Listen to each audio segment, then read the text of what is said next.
زناکار عورت و مرد میں سے ہر ایک کو 100 کوڑے لگاؤ۔ ان پر اللہ کی شریعت کی حد جاری کرتے ہوئے تمہیں ہرگز ترس نہ کھانا چاہیے۔ اگر تمہیں اللہ پر اور قیامت کے دن پر ایمان ہو، ان کی سزا کے وقت مسلمانوں کی ایک جماعت موجود ہونی چاہیے۔ زانی مرد بجز زانیہ یا مشرکہ عورت کے اور سے نکاح نہیں کرتا، اور زناکار عورت بھی بجز زانی یا مشرک مرد کے اور نکاح نہیں کرتی، اور ایمان والوں پر یہ حرام کر دیا گیا۔ جو لوگ پاک دامن عورتوں پر زنا کی تہمت لگائیں پھر 4 گواہ نہ پیش کر سکیں تو انہیں 80 کوڑے لگاؤ، اور کبھی بھی ان کی گواہی قبول نہ کرو، یہ فاسق لوگ ہیں۔ ہاں، جو لوگ اس کے بعد توبہ اور اصلاح کر لیں تو اللہ تعالیٰ بخشنے والا اور مہربانی کرنے والا ہے۔ جو لوگ اپنی بیویوں پر بدکاری کی تہمت لگائیں اور ان کا کوئی گواہ بجز خود ان کے ذات کے نہ ہو تو ایسے لوگوں میں سے ہر ایک کا ثبوت یہ ہے کہ 4 مرتبہ اللہ کی قسم کھا کر کہیں کہ وہ سچوں میں سے ہیں، اور 5ویں مرتبہ کہے کہ اس پر اللہ تعالیٰ کی لعنت ہو اگر وہ جھوٹوں میں سے ہو۔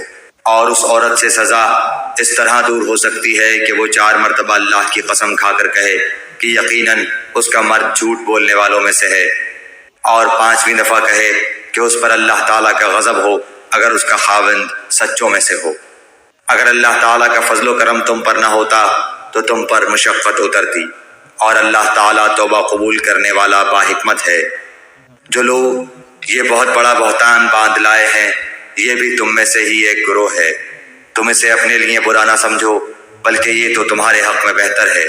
ہاں، ان میں سے ہر ایک شخص پر اتنا گناہ ہے جتنا اس نے کمایا ہے، اور ان میں سے جس نے اس کے بہت بڑے حصے کو سر انجام دیا ہے اس کے لیے عذاب بھی بہت ہی بڑا ہے۔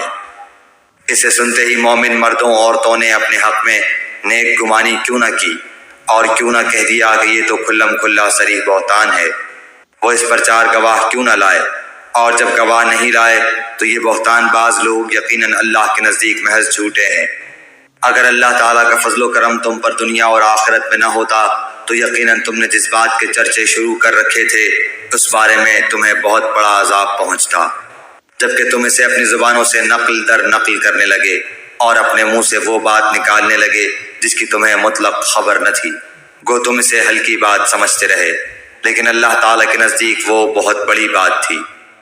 تم نے ایسی بات کو سنتے ہی کیوں نہ کہہ دیا کہ ہمیں ایسی بات منہ سے نکالنی بھی لائق نہیں۔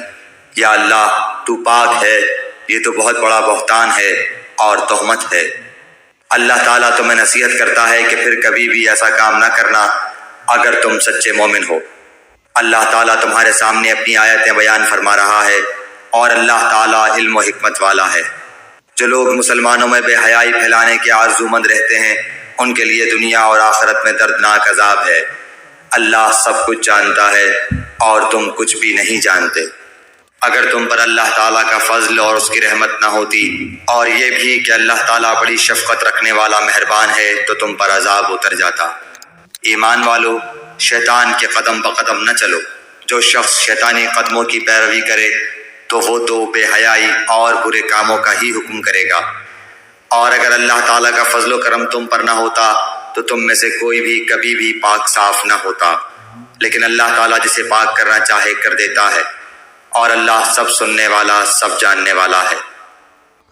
تم میں سے جو بزرگی اور کشادگی والے ہیں انہیں اپنے قرابت داروں اور مسکینوں اور مہاجروں کو فی سبیل اللہ دینے سے قسم نہ کھا لینی چاہیے، بلکہ معاف کر دینا اور درگزر کر لینا چاہیے۔ کیا تم نہیں چاہتے کہ اللہ تعالیٰ تمہارے قصور معاف فرما دے؟ اللہ قصوروں کو معاف فرمانے والا مہربان ہے۔ جو لوگ پاک دامن بھولی بھالی با ایمان عورتوں پر تہمت لگاتے ہیں وہ دنیا و آخرت میں ملعون ہیں، اور ان کے لیے بڑا بھاری عذاب ہے، جبکہ ان کے مقابلے میں ان کی زبانیں اور ان کے ہاتھ پاؤں ان کے اعمال کی گواہی دیں گے۔ اس دن اللہ تعالیٰ انہیں پورا پورا بدلہ حق و انصاف کے ساتھ دے گا، اور وہ جان لیں گے کہ اللہ تعالیٰ ہی حق ہے اور وہی ظاہر کرنے والا ہے۔